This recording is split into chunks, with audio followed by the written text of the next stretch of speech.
What's up everybody? I'm back with another driver's review of Formula Drift, and this time it's Seattle. And so I'm actually not going to go into too many different battles. I really want to focus on just one, which is my battle in top 32 with Jonathan Castro. And so once again, the thing that I want to make sure to mention is that this is not a battle or an attack against the judges. It is just a matter of my opinion and what I saw and my driver's perspective in being in the leading position and in the chase position, what I saw, what I felt, and then even afterwards, after the battle was called, I actually went up to the judges and discussed the run with them and asked them to describe exactly why they made the decision that they made, because I didn't agree with it.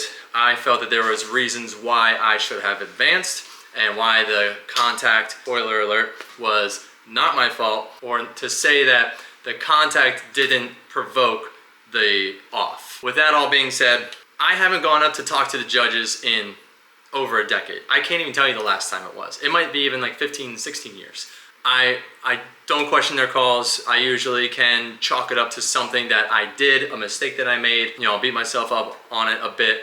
But in this case, I was like, no, I need answers. So let me fire up the run and I'll walk you guys through it and we can talk about what the judges said, and I'll talk about why I felt the reason to go up there and make my claim.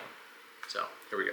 Let's break it down. Let's give it a watch. So lead run, first run of the pair. I'm leading. Come through the chicane, looking good, grabbing gears. No big feint, just straight in on the clutch. And then Castro immediately a little under, starts to kind of fall into the pocket, a little less angle. And then you see a big dip in. And then this is where he comes down and he's way underneath my car.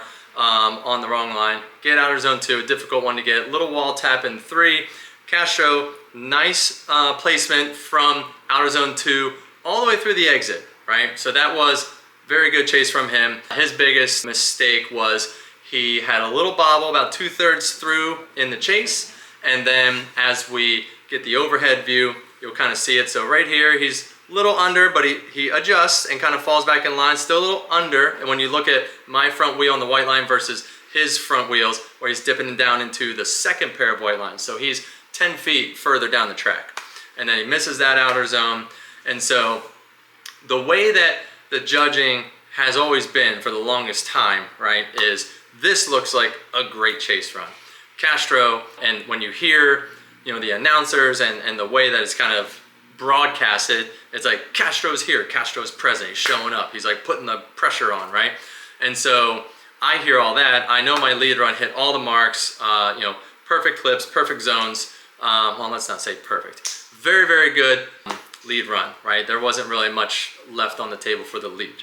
And so, and Castro had those little bobbles, he was a little inside almost everywhere, but that has always been very acceptable, because the proximity is key, but what I'm starting to learn is that the line is key, because we'll get to that. So lead run, so I know I got to put the pressure on because he was there, so I need to be there. So I'm closer than Castro, I'm up over line, I'm running the same line as him. We get to this point, and he just never picks up the throttle, and I go 2 wheels off in the chase. I felt a slight nudge. I finish off the run. Nate comes over the radio, he's like, finish the run, you know, don't shut it down, because that is part of the whole thing that happened in Atlanta when LZ got bumped by Matt and didn't really make the full effort to save it. Like as soon as he kind of got knocked off his line and at the steering locks, he kind of like shut it down, right? There wasn't a major attempt to regain drift and stay out front, which we have seen many other drivers do in other situations. So now we're looking at the overhead. You can see I'm a little underneath, but then I work the car back up and my front wheels are pretty much in line with his. And at this point, you see he's just not picking up the throttle, right?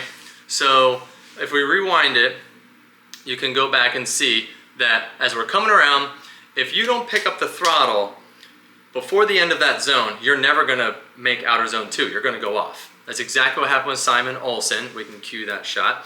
He picked up the throttle late in the zone. He had his little checkup on the brake, which we all do, and right before the end of the zone, and then you have to pick up the throttle before the zone ends in order to run that outside line and put the rear tires in outer zone 2.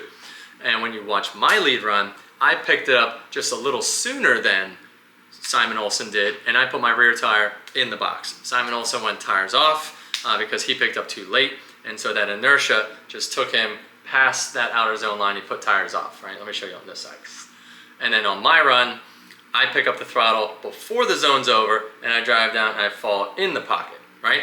And then on Castro's run, you see him do the little checkup, you get that little reverse float, and then he just never gets the gas, and then he straightens up and drives off the track. So my complaint to the judges, when you watch this overhead, regardless of the touch, there is no way that that car was gonna make that radius, right? That nudge, in the grand scheme of drifting, should have never affected that lead car. There should have been maximum effort to drive back onto the track no matter what.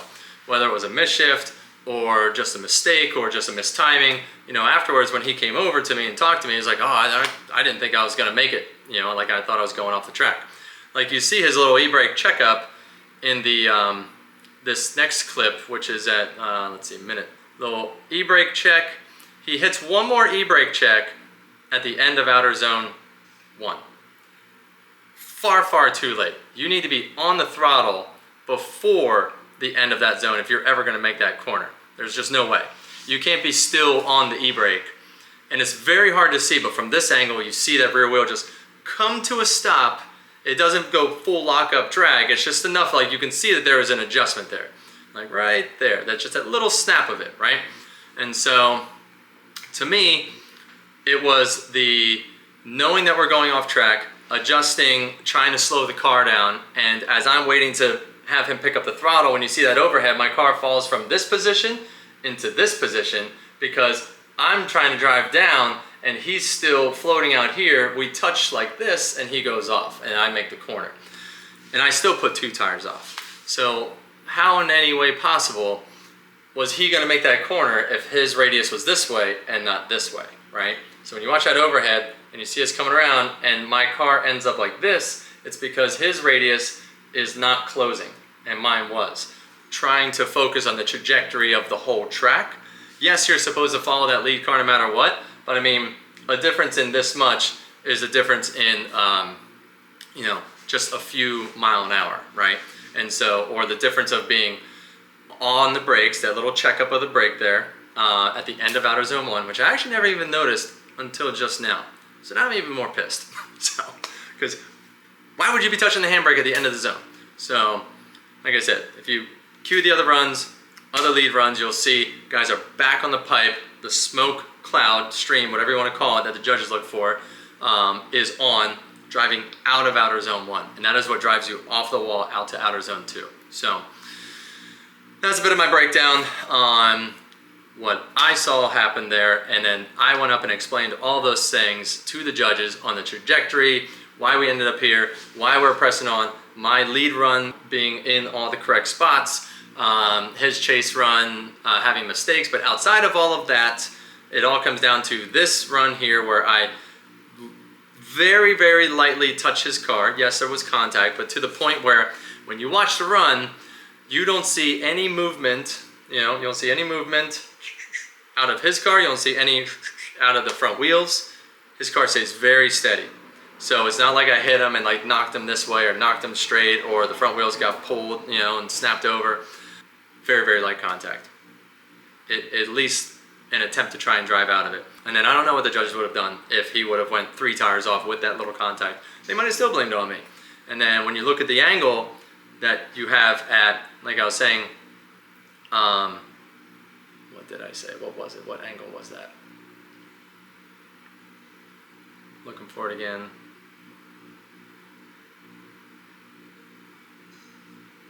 Yeah, 25.54. At 25.54, you see that like when his car comes just around, you see a little hit of the rear.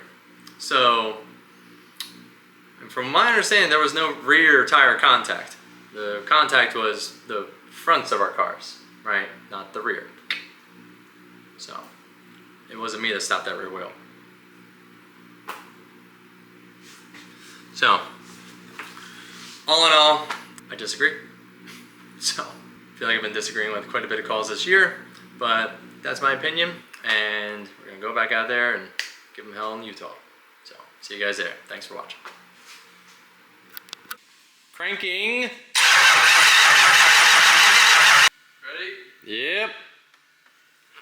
spinning. Biddies. Help me. Help me, Brian Hartstock. You're my only hope. So he's like mythical. You just hear about him and never see his face. You don't see him. We should give him 13 seconds of screen time in the next FD video. I know. Just get his incredible Fu Manchu. We really needed to kind of flash off the timing light to get that sort of close to start it. If not, we're kind of like shooting in the dark. We can try, take some guesses and see if it starts.